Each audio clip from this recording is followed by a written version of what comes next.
नमस्कार, मैं राधे सर आपके अपने YouTube चैनल एकलव्य इंस्टीट्यूट में हार्दिक अभिनंदन करता हूं।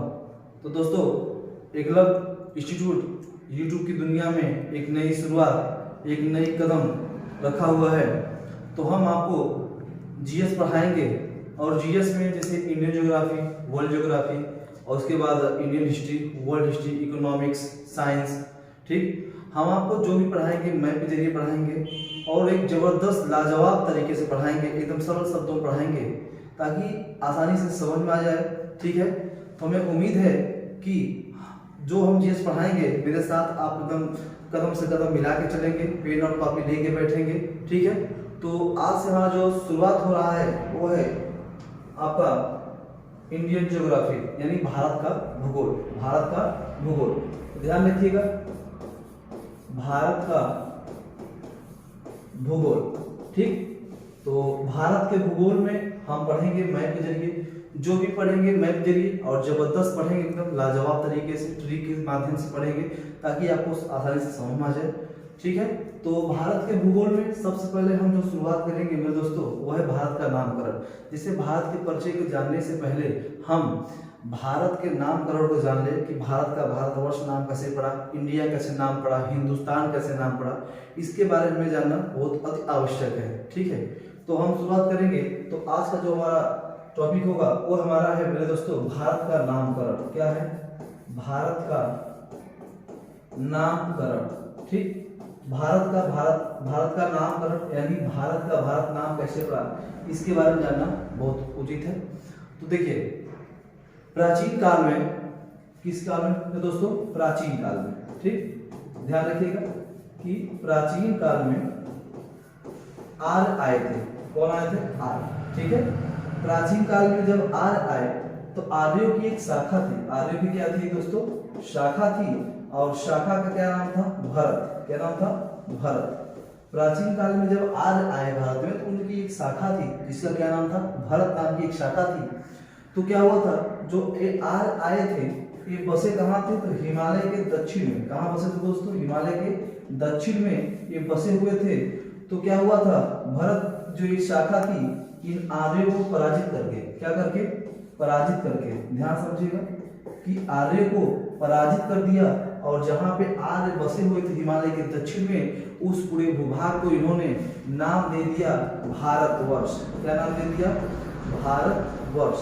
ध्यान रखिएगा कि आर्यों को पराजित करके इन्होंने उस पूरे भूभाग को भारतवर्ष के नाम से क्या करें? विख्यात कर दिया, ठीक है। तो ध्यान रखिएगा दोस्तों, आगे बताते हैं।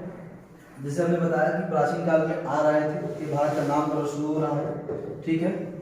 अब हम बात करेंगे किसी के उत्तर और पश्चिम में। उत्तर और पश्चिम में, ध्यान रखिएगा, उत्तर और पश्चिम में, उत्तर और पश्चिम में एक नदी जो कि क्या हो रही थी? प्रवाहित हो रही थी। एक नदी प्रवाहित हो रही थी, उस नदी का नाम था सिंधु नदी। क्या नाम था? सिंधु नदी, ठीक। भारत के उत्तर पश्चिम में एक नदी प्रवाहित हो रही थी जिसका क्या नाम था? सिंधु नदी था, ठीक है। तो हम सभी जानते हैं कि जो भारत की सभ्यता और संस्कृति जो विकसित हुई है वो सिंधु नदी के तट पे विकसित हुई है, ठीक है।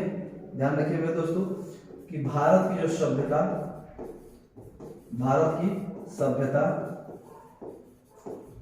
एवं सांस्कृतिक, ठीक, भारत की सभ्यता एवं सांस्कृतिक सिंधु नदी के तट पे विकसित हुई है। इसीलिए सिंधु नदी को भारत की सभ्यता और संस्कृति की क्या कही जाती है मेरे दोस्तों? जननी कही जाती है। क्या कही जाती है? जननी कही जाती है। तो प्राचीन सभ्यताओं में से एक सिंधु सभ्यता भी है जो सबसे प्राचीन सभ्यता मानी जाती है भारत की, ठीक है। यहाँ पे भारत की सभ्यता विकसित हुई थी, ठीक। अब हम आगे बात करेंगे, ध्यान रखिएगा कि भारत जो सिंधु नदी है, सिंधु को सबसे पहले ईरानियों ने क्या कहा, यूनानियों ने क्या कहा, रोमानियों ने क्या कहा, इसके बारे में बात करेंगे, ध्यान रखिएगा, ठीक है दोस्तों। तो शुरू करते हैं। जैसे कि सबसे पहले ईरानी लोग थे, ईरानियों ने जो सिंधु नदी है, सिंधु नदी इन्होंने क्या कहा था? हिंदू नदी। हिंदू कहा था। क्या कहा था? हिंदू कहा था। ध्यान रखिएगा कि ईरानियों ने सबसे पहले सिंधु क्या कहा, हिंदू कहा। और जो हिंदू मेरे दोस्त है वो एक फारसी शब्द है। कैसी शब्द है, फारसी शब्द है। ठीक ठीक, ईरानियों ने सिंधु को क्या कहा था, हिंदू, और हिंदू एक कैसा शब्द है, फारसी शब्द है। ठीक है, उसके बाद ध्यान रखिएगा इन्होंने देश का जो नाम रखा, देश का जो नाम रखा वो रखा गया हिंदुस्तान। क्या नाम रखा गया, हिंदुस्तान। ठीक, हिंदुस्तान नाम रखा गया। तो ईरानियों ने सिंधु नदी को हिंदू कहा, जो कि एक फारसी शब्द है, और देश का नाम हिंदुस्तान के नाम से विख्यात हो गया। ठीक है, तो शुरू करते हैं आगे देखिएगा मेरे दोस्तों। वीडियो पसंद आएगा तो लाइक सब्सक्राइब शेयर जरूर करिएगा। आपका प्रेम स्नेह ही हमको सपोर्ट चाहिए एकलव्य इंस्टीट्यूट को आगे ज़्यादा से ज़्यादा बच्चों को शेयर करिए, भाइयों को शेयर करिए। ठीक है, तो शुरू करते हैं मेरे दोस्तों। ईरानी की बात होगी, अब बात करेंगे हम यूनानियों की। किसकी बात करेंगे, यूनानी की। ध्यान रखिएगा, यूनानी। ईरानियों ने सिंधु को क्या कहा था, ये भी एक बहुत महत्वपूर्ण क्वेश्चन। इस सिंधु नदी को इन्होंने इंडस कहा था। क्या कहा था, इंडोस। ठीक, इंडोस कहा। और जो रोमानी लोग थे, जो रोमानी लोग थे, तो इन्होंने सिंधु नदी को क्या कहा, इन्होंने इंडस कहा। क्या कहा, इंडस, इन्होंने इंडस कहा। ठीक है, और मेरे दोस्तों इन्होंने देश का जो नाम रखा, यहां से देश का नाम इंडिया का क्या हुआ, इंडिया। ठीक है, ध्यान रखिएगा कि यूनानियों ने सिंधु नदी को इंडोस कहा, रोमानियों ने सिंधु को इंडस कहा, और देश का नाम इंडिया के नाम से विख्यात हुआ। ठीक, तो वर्तमान में हम सभी लोग इंडिया, हिंदुस्तान और भारतवर्ष के नाम से हम अपने देश को जानते हैं, जिस देश में हम लोग रहते हैं। ठीक है, ध्यान रखिएगा। अब हम आगे की ओर बढ़ते हैं। ध्यान रखिएगा मेरे दोस्तों कि बौद्ध काल में ये हम भारत का नामकरण आपको बता रहे हैं। अभी इसके अंतर्गत हम पढ़ेंगे कि ग्लोब पर भारत की स्थिति कैसी है, भारत की अक्षांशीय देशांतरी विस्तार कितना है। ठीक है, इसके बारे में विशेषकर हम पढ़ेंगे और एक जबरदस्त तरीके के साथ पढ़ेंगे, एकदम नए जुनून के साथ। ठीक है, तो दोस्तों मेरे बौद्ध काल में जो सिंधु का जो क्षेत्र था, सभी जो भारत का क्षेत्र था, उसे हम लोग इधर देखिएगा, इसे हम लोग जम्बू द्वीप के नाम जानते थे। किस नाम से, जम्बू द्वीप के नाम से हम लोग जानते थे पूरे भूभाग को। बौद्ध काल में इस पूरे भूभाग को हम लोग जम्बू द्वीप के नाम से जानते हैं, जिसे हम लोग आज भारतवर्ष के नाम से भी जानते हैं, विख्यात है। ठीक, तो हम आगे की बात करेंगे कि जो भारत है, भारत का उल्लेख, ध्यान रखिएगा कि जो भारत का उल्लेख सर्वप्रथम कहां से मिला था, सर्वप्रथम। ठीक, सर्वप्रथम कहां से हमें प्राप्त हुआ था, तो हम कहेंगे सर ये पुराणों से सर्वप्रथम हमें भारत नाम के उल्लेख हमें मिलता है। सर्वप्रथम पुराणों से कहाँ मिलता है, पुराणों से सर्वप्रथम भारत का उल्लेख हमें प्राप्त होता है। ठीक है, अब हम आगे की ओर बढ़ेंगे। ध्यान रखिएगा मेरे भाइयों, हमें उम्मीद है कि आपको ये समझ में आ रहा होगा, क्योंकि हम भारत का नामकरण पढ़ा रहे हैं। एकदम भारत के भूगोल को एकदम समझे, एकदम जीरो से हीरो बनाएंगे आपके भारत के भूगोल में, चाहे भारत का भूगोल हो, चाहे विश्व का भूगोल हो, चाहे जीएस के अंतर्गत जितनी भी है। आप मेरे साथ केवल लगे रहिए, डटे रहिए मेरे साथ। ठीक है, चलिए शुरू करते हैं। ध्यान रखिएगा कि हम सभी जानते हैं कि उत्तर पश्चिम से लेकर उत्तर पूर्व तक, अभी हम मैप पे समझाएंगे, अभी आपको उसे बता रहा हूं। उत्तर पश्चिम से लेकर उत्तर पूर्व तक किसका विस्तार है, तो हम कहेंगे सर ये हिमालय का विस्तार है। क्या है, हिमालय का विस्तार है। उसके बाद ध्यान रखिएगा कि दक्षिण पश्चिम से लेकर दक्षिण पूर्व तक किसका विस्तार है, तो हम कहेंगे कि हिंद महासागर का विस्तार है। किसका विस्तार है, हिंद महासागर का विस्तार है। ठीक, हिंद महासागर का क्या है, विस्तार है। ध्यान रखिएगा उत्तर पश्चिम से उत्तर पूर्व तक हिमालय का विस्तार है, दक्षिण पश्चिम से दक्षिण पूर्व तक किसका विस्तार है, हिंद महासागर का एक विस्तार है। ठीक है, तो ये बात समझना है। अब हम मैप के जरिए समझेंगे इसे कि जो हिमालय का विस्तार है, जो हिंद महासागर का विस्तार है, इसको हम मैप के जरिए समझेंगे। तो मेरे साथ आप मैप ड्रा करिए। ठीक मेरे भाइयों, मेरे साथ मैप को आप ड्रा करिए। जिस देश में हम रहते हैं उस देश के नक्शे को बनाना हम लोगों को आना चाहिए। ठीक है, ध्यान रखिएगा, कैसे भी बना, लेकिन जो कि भारत का एक छोटा सा भारत का मैप बन के तैयार हो रहा है, ध्यान रखिएगा मेरे भाई। ठीक है, ये भारत का मैप तैयार हो गया है। ठीक, अब हम मैप के जरिए आपको समझाएंगे कि जो भारत का हिमालय का जो विस्तार है, ठीक है, हिमालय का जो विस्तार है, तो हमने आपको बताया कि ये आपका उत्तर हो गया, नीचे आपका दक्षिण हो गया, ये आपका पश्चिम, और ये क्या हो गया आपका पूर्व हो गया। ठीक है, उसके बाद ध्यान रखिए कि इधर देखिए आप कि ये आपको क्या हुआ, उत्तर पश्चिम कहलाएगा, ये उत्तर पूर्व कहलाएगा। ठीक, और ये आपका क्या कहलाएगा, दक्षिण पूर्व कहलाएगा, और ये आपका दक्षिण पश्चिम कहलाएगा। ठीक है, तो हमने देखा उत्तर पूर्व देख लिया, पश्चिम दक्षिण देख लिया, 4 और दिशाएं देख ली। ठीक है, हम बात करेंगे आगे। अब बात करेंगे दोस्तों कि हिमालय का विस्तार, अभी मैंने बताया कि उत्तर पश्चिम से लेकर उत्तर पूर्व तक हिमालय का विस्तार है। उसके बाद दक्षिण पश्चिम से लेकर दक्षिण पूर्व तक आपका हिंद महासागर का विस्तार है। ठीक, तो देखिए यहाँ पे ये आपका कौन सा विस्तार है, ये हिमालय का विस्तार है। किसका विस्तार है, हिमालय का, ये हिमालय का विस्तार है। और ये आपको जो दिख हमने बताया अभी आपको, ये सभी किसका विस्तार है, ये सभी जो विस्तार है ये सब हिंद महासागर का विस्तार है। किसका है, ये हिंद महासागर का विस्तार है, हिंद महासागर का विस्तार है। ठीक, अभी हमने देखा कि उत्तर पश्चिम उत्तर पूर्व तक हिमालय का विस्तार, दक्षिण पश्चिम दक्षिण पूर्व तक हिंद महासागर का विस्तार है। तो जो हिंद महासागर है ये 2 जल विभाजकों में बांटा गया है। आप जानते हैं कि भारत की दक्षिण पूर्व दिशा में आपका क्या है, बंगाल की खाड़ी, क्या है, बंगाल की खाड़ी। ठीक, ये बंगाल की खाड़ी, और दक्षिण पश्चिम दिशा में आपका है अरब सागर, क्या है, अरब सागर। ठीक है, अरब सागर। अभी हमने देखा कि दक्षिण पूर्व दिशा में बंगाल खाड़ी और दक्षिण पश्चिम दिशा में अरब सागर स्थित है। उसके बाद दोस्तों हम जानेंगे कि अरब सागर में एक द्वीप समूह है जिसका क्या नाम है मेरे भाइयों, लक्षद्वीप समूह। क्या नाम है, लक्षद्वीप समूह। उसके बाद बंगाल खाड़ी में भी एक द्वीप समूह है जिसका नाम है अंडमान निकोबार द्वीप समूह, अंडमान निकोबार द्वीप समूह। तो अभी हमने देखा कि अरब सागर में लक्षद्वीप समूह स्थित है और बंगाल की खाड़ी में अंडमान निकोबार द्वीप समूह स्थित है। ठीक है, उसके बाद हम बात करेंगे कि भारत को उपमहाद्वीप की संज्ञा दिया गया है, भारत को उपमहाद्वीप की संज्ञा दिया गया है। ठीक है, क्या दिया गया है, भारत को उपमहाद्वीप की संज्ञा दिया गया है। तो कैसे उपमहाद्वीप की संज्ञा दिया गया है ये हम जानेंगे, कितने देश संपन्न थे जो मिलाकर उपमहाद्वीप की संज्ञा दिया गया है। ठीक है, तो ध्यान रखिएगा कि भौगोलिक रूप से देखा जाए, भौगोलिक रूप से देखा हमने भारत को बहुत विस्तारित है। ठीक है, अब राजनीतिक रूप से देखेंगे कि भारत कितना विस्तारित है, तो हमें आप बताएंगे कि आप जानते हैं कि पाकिस्तान, नेपाल, भूटान, म्यांमार और दोस्तों बांग्लादेश। ठीक है, इन सभी संपन्न देशों को मिलाकर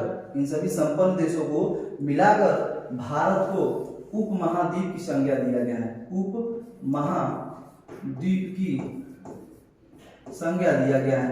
ठीक है, उपमहाद्वीप की संज्ञा दिया गया है। तो अभी हमने देखा कि पाकिस्तान, नेपाल, भूटान, म्यांमार और बांग्लादेश मिलाकर, इन संपन्न देशों को मिलाकर भारत को उपमहाद्वीप की संज्ञा दिया गया है। उसके बाद बात करेंगे कि भारत को दक्षिण एशिया भी कहा जाता है। क्यों कहा जाता है, ध्यान रखिएगा, इसलिए कहा जाता है कि इसमें अगर हम लोग मालदीव और श्रीलंका के समस्त भूभाग को अगर शामिल कर लिया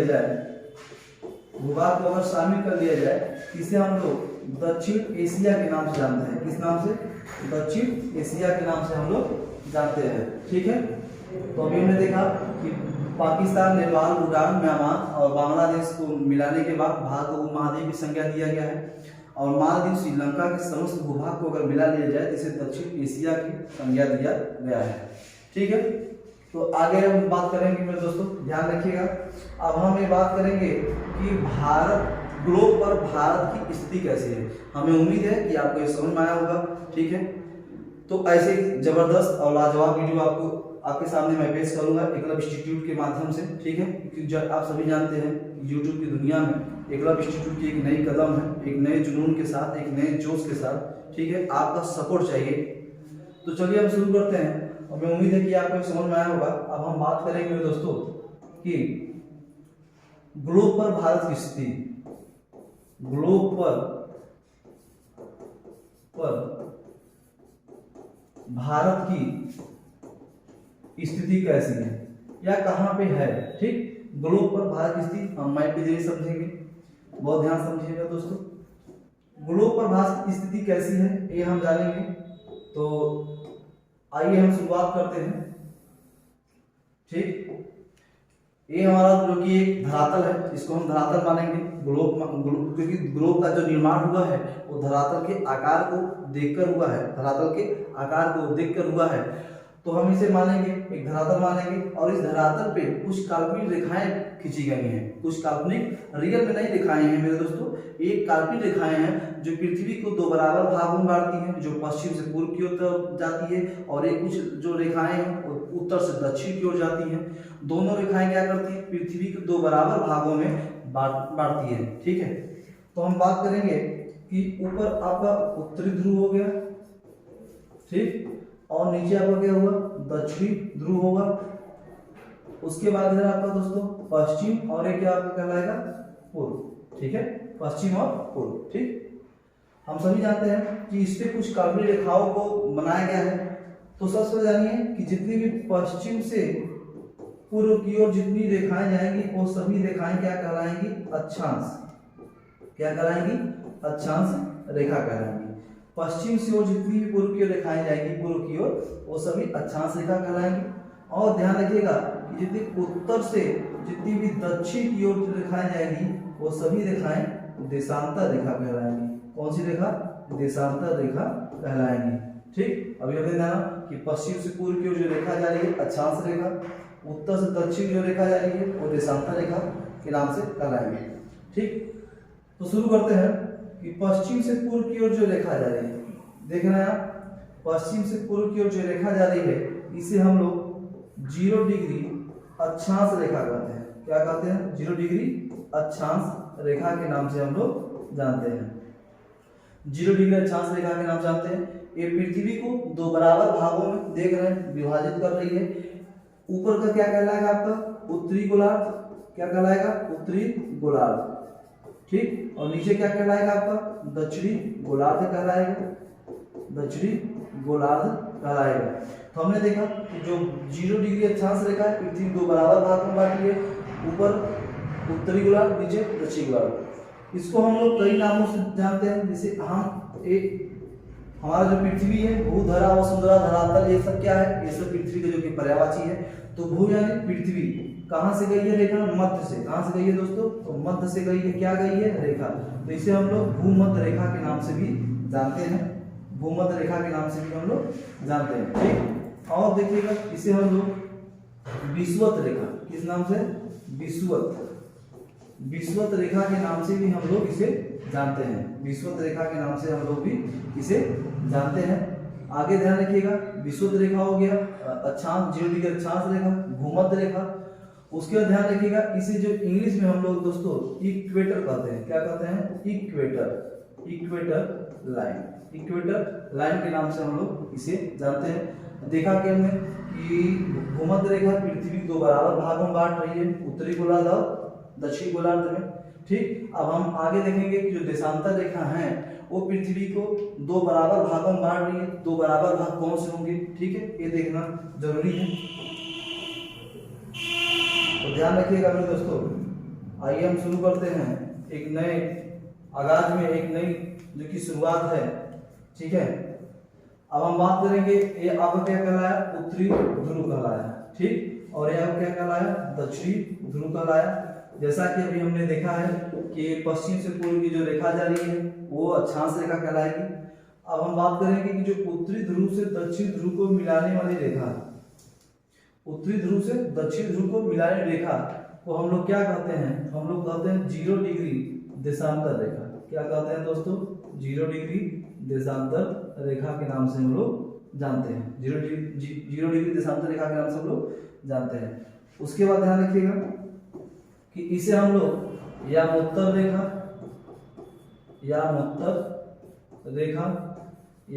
रेखा भी कहते हैं। और इसके बाद इसे हम लोग 0 डिग्री प्रधान रेखा, 0 डिग्री प्रधान रेखा के नाम से भी हम लोग इसे जानते हैं। 0 डिग्री देशांतर रेखा, 0 डिग्री प्रधान रेखा, यामोत्तर रेखा, तथा इसको हम लोग GMT के नाम से भी जानते हैं। GMT यानी Greenwich mean time, Greenwich mean time के नाम से भी हम लोग इसे जानते हैं। उसके बाद इसे हम लोग इंग्लिश में प्राइम मेरिडियन के नाम से हम लोग इसे संबोधित करते हैं। ठीक है, प्राइम मेरिडियन के नाम से भी जानते हैं इसे। तो अभी हमने देखा कि जो रेखा है यामोत्तर रेखा, 0 डिग्री प्रधान रेखा, देशांतर रेखा, GMT ग्रीनविच मीन टाइम और प्राइम मेरिडियन के नाम से हम लोग इसे जानते हैं। तो दोस्तों ये हमारा क्या है, पश्चिम, और ये हमारा क्या है, पूर्व। ठीक, तो अभी हमने देखा कि पृथ्वी के 2 बराबर भागों में देशांतर रेखा भी बांट रही है। तो एक आपका कहलाएगी पश्चिमी गोलार्ध, क्या कहलाएगी आपका, पश्चिमी गोलार्ध, और एक कहलाएगी आपका पूर्वी गोलार्ध। पश्चिमी गोलार्ध और पूर्वी गोलार्ध के नाम से हम लोग इसे जानते हैं। ठीक है, पश्चिमी गोलार्ध और पूर्वी गोलार्ध के नाम से हम लोग जानते हैं। ठीक है, ये हमें उम्मीद है कि आपको समझ में आया होगा। अब हम आगामी मैप लेंगे, एक नए जो कि ग्लोब का निर्माण कर रहे हैं, ध्यान रखिएगा, जिसपे हमें भारत की स्थिति साफ साफ दिखाई देगी ग्लोब पर कि हमारे भारत की स्थिति कहाँ पे है। जैसा हमने भी देखा कि ये आपका उत्तर ध्रुव, और ये आपका दक्षिण ध्रुव, और ये आपका पश्चिम, और ये क्या कहलाएगी आपका पूर्व। ठीक है, तो पश्चिम से पूर्व की जो रेखा जाती है उसे क्या कहते हैं, 0 डिग्री अक्षांश रेखा कहते हैं। 0 डिग्री अक्षांश रेखा के नाम से हम लोग जानते हैं। हम जानते हैं कि भारत का नामकरण हमने आपको बताया, जो कि बड़े सरल शब्दों में बताया। उसके भारत का हम ग्लोब पर स्थिति बता रहे हैं आपको, मैप के जरिए समझा रहे हैं आपको कि भारत की स्थिति ग्लोब पर कैसी है। ठीक है, हमें उम्मीद है कि आपको समझ आता होगा। ठीक, अब उसके बाद हम बात करेंगे कि उत्तर ध्रुव के दक्षिण ध्रुव में रेखा कौन सी है। एक से हम लोग कहते हैं 0 डिग्री देशांतर रेखा, क्या कहते हैं, 0 डिग्री देशांतर रेखा, 0 डिग्री देशांतर रेखा के नाम से जानते हैं। ठीक, ये तो कुछ पृथ्वी की काल्पनिक रेखाएं होंगी, लेकिन कुछ महत्वपूर्ण और रेखाएं हैं पृथ्वी पर। ठीक है, जो परीक्षा के दृष्टिकोण से बहुत महत्वपूर्ण है, ध्यान रखिएगा। तो ये मेरा क्या हुआ, ये भूमध्य रेखा है। भूमध्य रेखा के उत्तर में एक महत्वपूर्ण और रेखा है जो दोस्तों 23.5 डिग्री पे स्थित है। कितने डिग्री पर, 23.5 डिग्री पे, जिसे हम लोग कर्क रेखा के नाम से हम लोग जानते हैं। कर्क रेखा के नाम से हम लोग जानते हैं। ठीक, भूमध्य रेखा के दक्षिण में की रेखा और खींची गई है, ये भी 23.5 डिग्री की स्थिति, कितने डिग्री पे, 23.5 डिग्री की स्थित है। इसे हम लोग मकर रेखा के नाम से हम लोग जानते हैं। इस रेखा से मकर रेखा के नाम से हम लोग जानते हैं। ठीक, तो हमने भी देखा कि भूमध्य रेखा के उत्तर में कर्क रेखा और दक्षिण में मकर रेखा, जो कि महत्वपूर्ण रेखा मानी जाती है। ठीक है, तो हम सभी जानते हैं कि जो कर्क रेखा भारत के 8 राज्यों से गुजरी हुई, कितने राज्यों से, 8 राज्यों से गुजरी हुई है। तो मेरे दोस्तों, तो भारत की जो स्थिति है, हम सभी जानते हैं कि अगर भारत के मैप को देखेंगे तो भारत का ये जो भाग दक्षिण भाग कहलाता है, एक प्रायद्वीपी भाग है। कौन सा भाग है, प्रायद्वीपी भाग है, प्रायद्वीपी भाग है। ठीक, और ये गोंडवाना लैंड का, जो कि गोंडवाना लैंड का सब भाग है, गोंडवाना, ध्यान रखिएगा, गोंडवाना लैंड, गोंडवाना लैंड के विभाग है। ठीक है, देखिए जब हमारा जो कि सभी जब पूरे ग्लोब पर जो महाद्वीप थे, जब सभी एक थे, ठीक है, जब सभी एक थे, तो उसमें क्या है कि भारत का ये जो भारत था, ये अफ्रीका का ये भाग था। ठीक, तो इसमें क्या हुआ, विखंडन हुआ, तो ये जाकर भारत मेरा यूरेशियाई प्लेट में क्या हुआ, फिट हुआ, यूरेशियाई जो प्लेट में फिट हुआ। ठीक है, तो ये भाग कहलाया है, गोंडवाना लैंड का भाग कहलाया है। भारत का दक्षिणी भाग प्रायद्वीपीय भाग के नाम से हम लोग जानते हैं। तो हम सभी जानते हैं जो हमारा भारत है कहीं इसी लोकेशन पे जाकर स्थित हुआ है। ठीक, इसी लोकेशन पे जाकर क्या हुआ है, मेरा भारत स्थित हुआ है, ध्यान रखिएगा। ठीक, तो जो हम लोगों का जो भारत है, जिस देश में हम लोग रहते हैं दोस्तों, इसी लोकेशन पे जाकर यहाँ पे ग्लोब, इसी लोकेशन पे ग्लोब पर देखने को हमें मिलती है। ठीक है, यही पे मेरा भारत देश है, यही पे मेरा भारत देश है। ठीक, ये क्या कहलाएगी? उत्तर पूर्वी गोलार्ध, उत्तर पूर्वी गोलार्ध। और ये कहलाएगी दक्षिण पूर्वी गोलार्ध, और ये कहलाएगी दक्षिण पश्चिम, और ये कहलाएगी उत्तर पश्चिम। क्या कहलाएगी? उत्तर पश्चिम। तो हमने देखा कि जो ग्लोब पर भारत की जो स्थिति है वो उत्तर पूर्वी गोलार्ध में है। किस गोलार्ध में? उत्तर पूर्वी गोलार्ध में हमें देखने को मिलता है। ठीक है, उत्तर पूर्वी गोलार्ध में मेरा भारत स्थित है। ठीक, अब बड़ा ध्यान समझिएगा कि मेरा भूमध्य रेखा है। भूमध्य रेखा से जब हम भारत को देखेंगे कि तो किस डायरेक्शन में देखने को मिलता है, ये बहुत महत्वपूर्ण है, हमें आगामी ये काम देगा। तो भूमध्य रेखा से भारत की जो डायरेक्शन है वो हमें नॉर्थ में देखने को मिलती है। किधर देखने को मिलती है? नॉर्थ में। और जो ये देशांतर रेखा है, देशांतर रेखा से हमें ईस्ट में देखने को मिलती है। किधर देखने को मिलती है? ईस्ट में देखने को मिलती है। तो भूमध्य रेखा से आप जब भारत की स्थिति देखोगे भैया तो मेरे किधर दिखेगा? नॉर्थ में। और जब देशांतर रेखा से देखोगे तो ईस्ट में देखने को ये मिलता है। ठीक, तो हमने अभी देखा कि जो भारत की स्थिति है, तो यहाँ पे दोस्तों हमारा जो भारत है ये उत्तर पूर्वी गोलार्ध में स्थित है। किस गोलार्ध में स्थित है? उत्तर पूर्वी गोलार्ध में हमारा भारत स्थित है।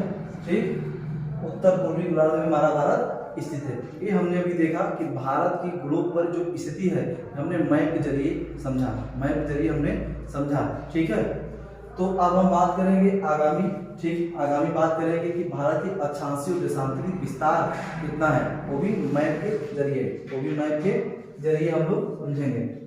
ठीक, हमें उम्मीद है कि वीडियो पसंद आया होगा।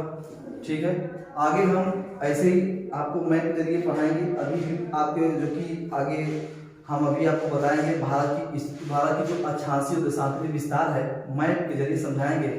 हम मैप के जरिए समझना बहुत आसान होता है। जो कोई चीज़ प्रैक्टिकल करके दिखा देना बहुत ही, जो कि प्रैक्टिकल करके दिखा देंगे तो आसानी से जो हम लोगों का माइंड है वो बहुत जल्दी कैचअप करता है। ठीक है, हम मैप पे समझाएंगे कि मैप पर भारत की अक्षांशीय देशांतरी विस्तार कितना है, संपूर्ण अक्षांशीय विस्तार कितना है। उसके बाद भारत के जो उत्तरी बिंदु, पूर्वी बिंदु, दक्षिणी बिंदु, पश्चिमी बिंदु को क्या कहा जाता है, ये बिंदु कहाँ पे स्थित है। ठीक है, उसके बाद हम बात करेंगे अरुणाचल प्रदेश गुजरात में 2 घंटे का डिफरेंट कैसे, जो कि सभी जानते हैं कि भारत में सभी जो टाइम है एक है, लेकिन दोनों राज्यों में डिफरेंट है। 2 घंटे का क्या है? डिफरेंट है। ये हम समझेंगे। तो चलिए हम शुरू करते हैं। हमारे साथ आप मैप बनाइए मेरे दोस्तों, मैप बनाएं। ठीक, मैप ड्रा करिए।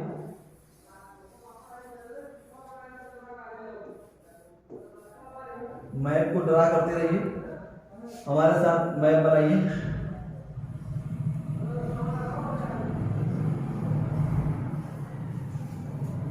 चलिए मैप को हम लोग ड्रा कर रहे हैं और एक जबरदस्त मैप बन के आपके सामने तैयार हो गया। ठीक, भारत का मैप एक जबरदस्त बन के तैयार हो गया। तो हम बात करेंगे, सबसे पहले जानेंगे कि ये जो हमारा भारत है इस ऊपर क्या है आपका? उत्तर, ये क्या है आपका? दक्षिण, इधर आपका क्या है? पश्चिम, और ये क्या कहलाएगा आपका? पूर्व। ठीक, ये आपका पूर्व कहलाएगा। तो हम बात कर रहे हैं भारत के अक्षांशीय देशांतरी विस्तार के बारे में। भारत के अक्षांशीय विस्तार कितना है, संपूर्ण अक्षांशीय विस्तार कितना है, इनके बिंदुओं के बारे में बात करेंगे। एक नए तरीके से बात करेंगे कि आपको आसानी से समझ में आ जाए। ठीक, तो मेरे दोस्तों देखो, सबसे पहले जब बात करेंगे कि जो भारत का मुख्य पृष्ठभूमि है, आप देख रहे हैं ये भारत का मुख्य पृष्ठभूमि है। ठीक, जिसे हम लोग कन्याकुमारी करते हैं। क्या करते हैं? कन्याकुमारी। ठीक, भारत की मुख्य पृष्ठभूमि क्या है? कन्याकुमारी। इसको हम लोग केप केमोरिन के नाम जानते हैं, केप केमोरिन के नाम से भी हम लोग जानते हैं। ठीक है, भारत की मुख्य पृष्ठभूमि क्या है? कन्याकुमारी या केप केमोरिन। ठीक, यहाँ से बात करेंगे कि अब उत्तर में क्या है, यहाँ पे देख रहे हैं, यहाँ पे आपका जो कि आपका लद्दाख है। क्या है मेरे दोस्तों? लद्दाख है। इधर बता दे रहा हूँ, ध्यान रखिएगा कि ये आपका लद्दाख है। ठीक, तो जो पृष्ठभूमि, जो भारत का मुख्य पृष्ठभूमि है कन्याकुमारी से लद्दाख इधर दिख रहा है आपको। तो हम बात करेंगे कि इसकी अक्षांशीय विस्तार कितना है, भारत का अक्षांशीय विस्तार कितना है। सबसे पहले भारत के अक्षांशीय विस्तार कितना है, जो कि मुख्य पृष्ठभूमि का भारत का अक्षांशीय विस्तार, मुख्य पृष्ठभूमि का, तो 8 डिग्री 4 मिनट नॉर्थ से लेकर 8 degree 4 minute 8 degree 4 minute north से लेकर मेरे दोस्तों 37 डिग्री 6 मिनट, ये भी क्या है आपका नॉर्थ है। अभी देखा कि भारत के मुख्य अक्षांशीय विस्तार कितना है, 8 डिग्री 4 मिनट नॉर्थ से लेकर 37 डिग्री 6 मिनट नॉर्थ। नॉर्थ क्यों है, तो हमने बताया कि जब भूमध्य रेखा से हम भारत का डायरेक्शन देखेंगे, भारत की जब भारत देखेंगे तो हमें नॉर्थ में देखने को मिलता है। किधर देखने को मिलता है, नॉर्थ में देखने को मिलता है। इसीलिए तो जो ये भारत का जो कि मुख्य पृष्ठ अक्षांशीय विस्तार है वो 8 डिग्री 4 मिनट से लेकर 37 डिग्री 6 मिनट है। ठीक है, उसके बाद ध्यान रखिएगा, उसके बाद बात करेंगे भारत का जो कि देशांतरी विस्तार कितना है। ठीक, ये आप देख रहे हैं कि ये भारत का जो कि 37 डिग्री इधर जा रहा है। ठीक, अब हम बात करेंगे कि भारत का देशांतरी विस्तार कितना है। तो भारत का देशांतरी विस्तार जो है दोस्तों 68 डिग्री, ठीक, 7 मिनट, ये भी आपका ईस्ट यानी पूर्वी देशांतर, यानी पूर्वी देशांतर, यहाँ पे बता देगा पूर्वी देशांतर। ठीक है, और 68 डिग्री 7 मिनट से लेकर 97 डिग्री 25 मिनट, ये भी क्या है आपका ईस्ट है, यानी पूर्वी देशांतर। क्या है दोस्तों, पूर्वी देशांतर, ध्यान रखिएगा, ये क्या है आपका पूर्वी देशांतर। तभी हमने देखा कि भारत का अक्षांशीय और देशांतरी विस्तार के बारे में जाना कि भारत का मुख्य पृष्ठभूमि का जो अक्षांशीय विस्तार है 8 डिग्री 4 मिनट उत्तरी अक्षांश से लेकर 37 डिग्री 6 मिनट उत्तरी अक्षांश, 37 डिग्री 6 मिनट उत्तरी अक्षांश। और भारत का देशांतरी विस्तार जो पूर्वी देशांतरी विस्तार है 68 डिग्री 7 मिनट से लेकर 97 डिग्री 25 मिनट तक, ये आपका पूर्वी देशांतर है भारत का। ठीक, अब हम बात करेंगे भारत की संपूर्ण अक्षांशीय विस्तार कितना है।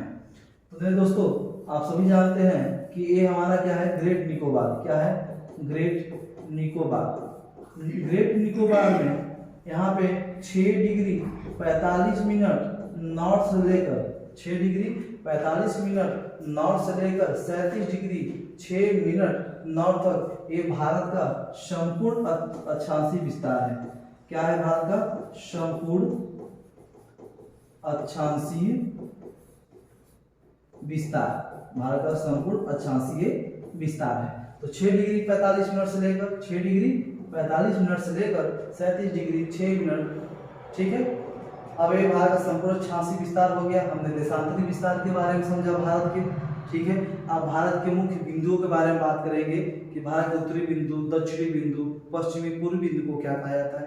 बड़े सरल शब्दों में हम लोग इसको जानेंगे, समझेंगे।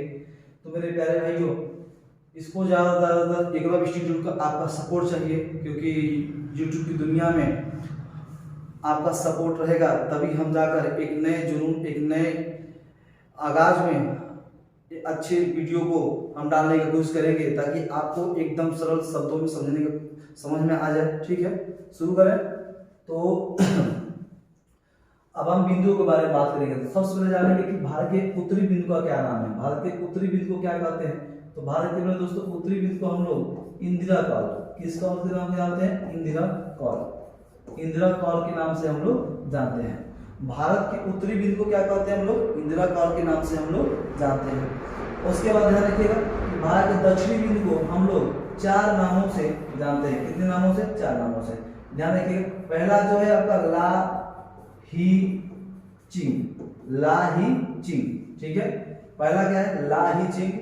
ठीक, और दूसरा आपका है, यहाँ पे ध्यान रखिएगा, पिग्मेलियन, पिग्मेलियन, पिग्मेलियन बिंदु, पिग्मेलियन बिंदु या पॉइंट के लिए कोई दिक्कत नहीं, पिग्मेलियन बिंदु।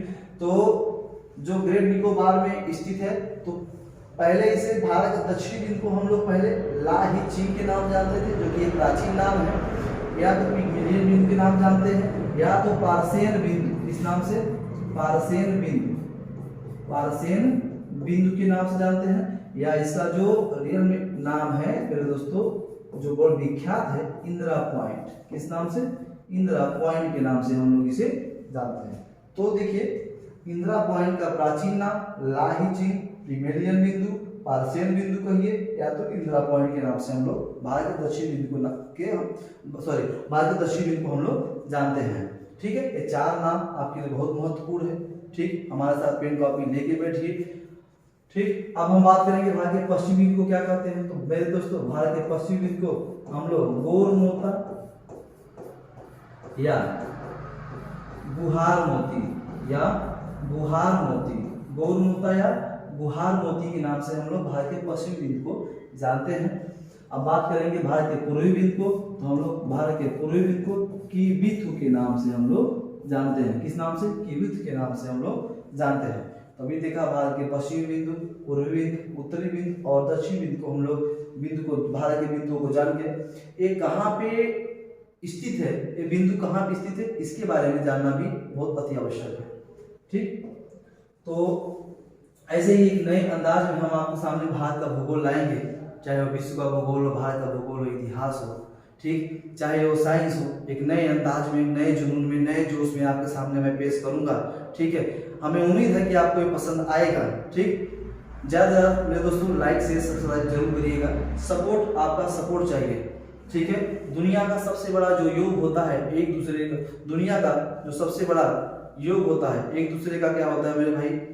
सहयोग होता है। ठीक, जो दुनिया का सबसे बड़ा योग है वो एक दूसरे का सहयोग है। तो एक दूसरे का सहयोग करिए और इस दुनिया में शिक्षा व्यवस्था की ओर एक नए आगाज करिए, एक नए कदम की ओर बढ़ाएं। ठीक है, तो हम शुरू करते हैं, ध्यान रखिएगा।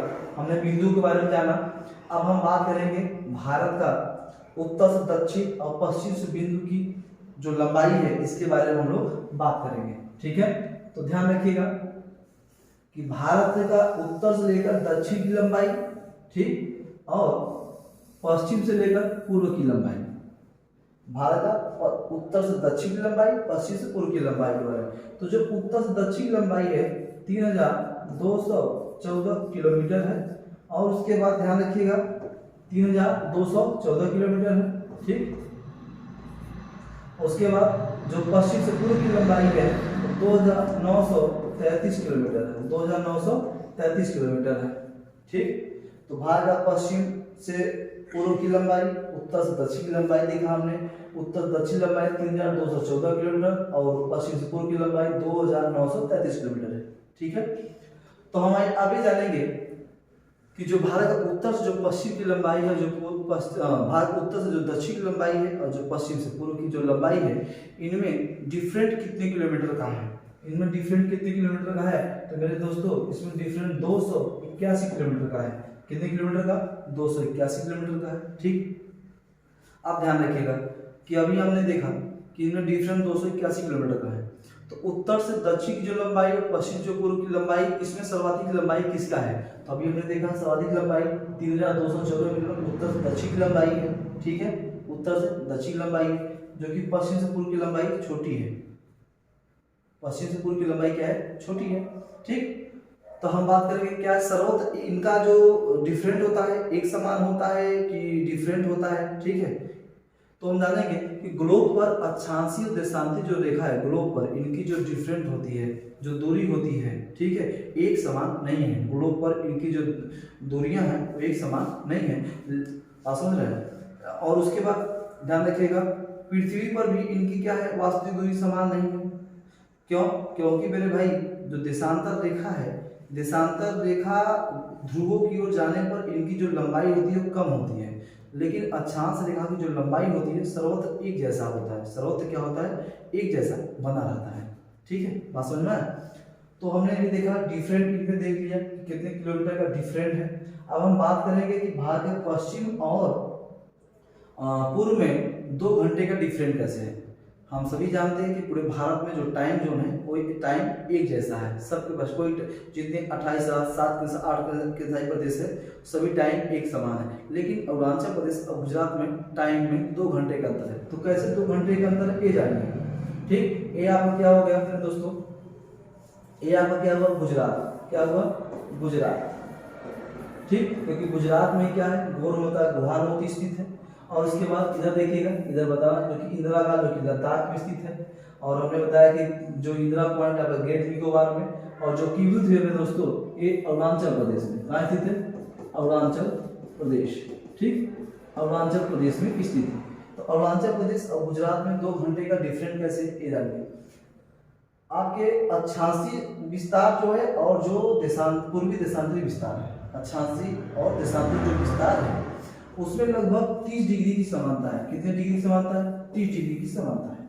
आप देख सकते हैं 8 डिग्री से 37 डिग्री लगभग 30 डिग्री की समानता है, 68 से 97 लगभग 30 डिग्री की समानता है। ठीक है, तो इनमें क्या है? 30 डिग्री की क्या है? समानता है। ठीक, तो हम सभी जानते हैं कि, ध्यान रखिएगा, हम सभी जानते हैं कि पृथ्वी को, इधर देखिए, पृथ्वी को 1 डिग्री पार करने में कितना मिनट लगती है? 4 मिनट का समय लगती है। तो इसमें कितने डिग्री डिफरेंट है? 30 डिग्री की डिफरेंट, सॉरी 30 डिग्री की समानता है। क्या है? समानता। डिफरेंट नहीं लिखते दोस्तों, सॉरी, समानता है। तो पृथ्वी को 1 डिग्री पार करने में कितना मिनट लगती है? 4 मिनट। ठीक, तो 15 डिग्री पार करने में कितना लगेगा? 60 मिनट। तो इनमें कितने डिग्री की समानता है दोनों में? तो हम कहेंगे सर 30 डिग्री की समानता है, तो 30 में 4 का गुना कर दीजिए तो आएगा 120 मिनट, और 120 मिनट को घंटा में बदलेंगे तो होगा मेरे दोस्तों 2 घंटे का अंतर। कितने घंटे का अंतर? 2 घंटे का अंतर। ठीक है, 2 घंटे का ही अंतर है। तो ये 2 घंटे का जो अंतर है ये हमने देख लिया कि गुजरात में अगर अरुणाचल प्रदेश में 4 बजे सूर्य उदय हो रहा है तो यहाँ पे दो जोड़ दो मेरे दोस्तों, 6 बजे सूर्य उदय होगा। कितने बजे? 6 बजे सूर्य उदय होगा। अगर यहाँ 5 बजे अरुणाचल प्रदेश में सूर्य उदय हो रहा है तो यहाँ पे आपका 7 बजे दिखाई देगा सूर्य, सॉरी 7 बजे यहाँ पे दिखाई देगा। ठीक, ये बात समझ में आ गया? कोई दिक्कत नहीं होनी चाहिए मेरे दोस्तों, कोई दिक्कत नहीं चाहिए। अगर वीडियो तेजी से उसे धीमा करके आप देख सकते हैं, कोई प्रॉब्लम नहीं है। ठीक है, आप सभी जानते हैं कि एक यूट्यूब के एक नई हमारी शुरुआत है, एक नई जर्नी है जीवन की। ठीक है, तो हंसते खेलते जीवन में शिक्षा में व्यस्त ही रहना बहुत अच्छी बात है कि शिक्षा में व्यस्त रहिए। ठीक है, और शिक्षा में व्यस्त रहा जो व्यक्ति है वही हमेशा अच्छे मुकाम पे गया है, अपने अपने लक्ष्य पे गया है। जो बहुत व्यस्त है शिक्षा में वही अपने लक्ष्य को पाया है। ठीक है, तो हमने देखा कि 2 घंटे का डिफरेंट हो गया। 2 घंटे का डिफरेंट हुआ, 2 घंटे का डिफरेंट हमने आसानी से समझ लिया कि एक डिग्री पार करने में 4 मिनट, 15 डिग्री पार करने में 60 मिनट, तो 30 डिग्री पार करने में 120 मिनट। तो 120 मिनट को घंटा मतलब तो 2 घंटे का अंतर आएगा। कितने घंटे? 2 घंटे का।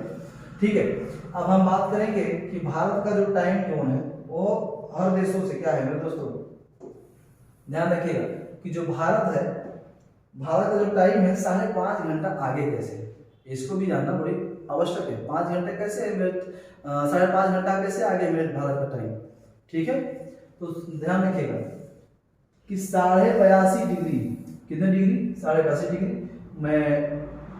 अगला मैं आपके सामने ड्रा करना चाहता हूँ, ध्यान रखिएगा। हर एक चीज मैप पे समझिए, बहुत आसान तरीके से समझिए, कोई भी दिक्कत नहीं होना चाहिए, कोई भी दिक्कत किसी मेरे भाइयों को दिक्कत नहीं होना चाहिए। हर चीज आसानी तरीके से मैप पे समझिए। ठीक, मैप पे समझिए। ठीक है, मैप पे समझना बहुत आसान है। तो हमने अभी देखा कि 68 डिग्री 7 मिनट, ठीक है, पूर्वी देशांतर से लेकर 97 डिग्री 25 मिनट ईस्ट, इधर भी है, और ईस्ट ये भी है पूर्वी देशांतर। ठीक है, तो इनमें डिफरेंट कितने, सॉरी समानता कितने का? 30 डिग्री का। कितने डिग्री का समानता है? 30 डिग्री का। चाहे अक्षांशीय विस्तार हो चाहे देशांतरी विस्तार, लगभग 30 डिग्री समानता है। ठीक है, तो ये भारत एक है कि आपके भारत का मानक समय रेखा है जो कि 82.5 डिग्री रेखा है। कितने डिग्री? 82.5 डिग्री का। इसे हम लोग क्या मानते हैं? भारत का मानक समय रेखा, भारत का मानक समय रेखा मानते हैं। ठीक है, ये भारत का मानक समय रेखा है। तो 82.5 डिग्री ही भारत का मानक समय रेखा क्यों माना गया है? ये भी एक सवाल है कि क्यों 82.5 डिग्री माना गया है। तो मेरे भाइयों बहुत आसान बात है कि जब 68 में हम 15 को ऐड करेंगे तो लगभग 82.5 डिग्री आएगी, और जब 57 में हम लोग क्या करेंगे, 15 को जब घटाएंगे तो लगभग 82.5 डिग्री आएगी। ठीक है, तो ये 68 और 57 के मध्य का भाग है 82.5 डिग्री रेखा, जो भारत का मानक समय रेखा है, जिससे हम भारत का जो कि टाइम हम लोग देखते हैं। ठीक है, सर्वत्र भारत में टाइम एक जैसा है, तो ये मध्य का भाग है जिससे भारत का समय मापा जाता है। ठीक है, तो ध्यान रखिएगा, इधर क्या है आपका 0 डिग्री देशांतर रेखा, 0 डिग्री देशांतर रेखा है। तो हम सभी जानते हैं कि पृथ्वी को 1 डिग्री पार करने में कितना मिनट लगती है? 4 मिनट का समय लगती है। पृथ्वी को 1 डिग्री पार करने में कितना मिनट? 4 मिनट का समय लगती है। तो हमने भी देखा कि पृथ्वी को 30 डिग्री पार करने में कितना मिनट लगा, तो पृथ्वी को तो यहाँ पे 4 गुना किया तो हमने देखा कि 120 मिनट का समय लगा, 120 मिनट का समय लगा। ठीक, तो उसी प्रकार हम भारत का जो मानक समय रेखा है 82 डिग्री, मेरे दोस्तों 82.5 डिग्री में आप 4 का गुना कर दीजिए। जब 4 का गुना करेंगे, अगर नहीं आ रहा तो इधर ध्यान रखिएगा कि 4 दूनी यहाँ करिए 8, 8 चौके हो गया आपका 32। ठीक है, 328। और फिर क्या करेंगे, काट दीजिए प्लस 2 ऐड कर दीजिए, तो कितना हुआ? 330 मिनट। कितना हुआ? 330 मिनट हो गए। ठीक, और जब 330 मिनट को मेरे दोस्तों जब घंटे में बदलेंगे तो 5 घंटा 30 मिनट का समय होगा। कितने घंटे का? 5 घंटा 30 मिनट का समय होगा। ध्यान रखिएगा कि 1 डिग्री को पार करने में पृथ्वी को 4 मिनट का समय लगता है। ठीक, तभी देखा कि गुजरात और अरुणाचल प्रदेश में 2 घंटे के डिफरेंट हमने भी बताया। तो भारत का मानक समय रेखा 82 डिग्री में 4 का गुना करेंगे तो 330 मिनट आएगा। जब 330 घंटा बदलेंगे तो 5.5 घंटा आएगा। यानी हम ये कह सकते हैं कि अगर यहाँ पे कोई किसी देश में अगर 10 बज रहा है तो भारत में बजेगा आपका 3:30 मिनट। क्या करेंगे, क्योंकि 5 घंटा 30 मिनट जब 10 मिनट ऐड करेंगे तो 3:30 मिनट होगा। यानी यहाँ पे सुबह होगा 3:30 मिनट होता रहेगा। ठीक, इसी प्रकार भारत का समय 5.5 घंटा आगे है। ठीक है, इसीलिए जो भारत का समय है 5.5 घंटा आगे है। तो हमने देखा एक नए अंदाज में, नए जोश में देखा, एक सरल शब्दों में हमने समझा भारत के नामकरण को, भारत की स्थिति को ग्लोब पर। और उसके बाद हमने देखा कि भारत का 86 देशांतरी विचार को देखा, उनके समय को देखा। ठीक है, तो दोस्तों ऐसे ही नए अंदाज और नए जुनून के साथ हम आपके सामने पेश करते रहेंगे वीडियो। ठीक है, तो आज के लिए बस इतना ही। दीजिए इजाजत। जय हिंद।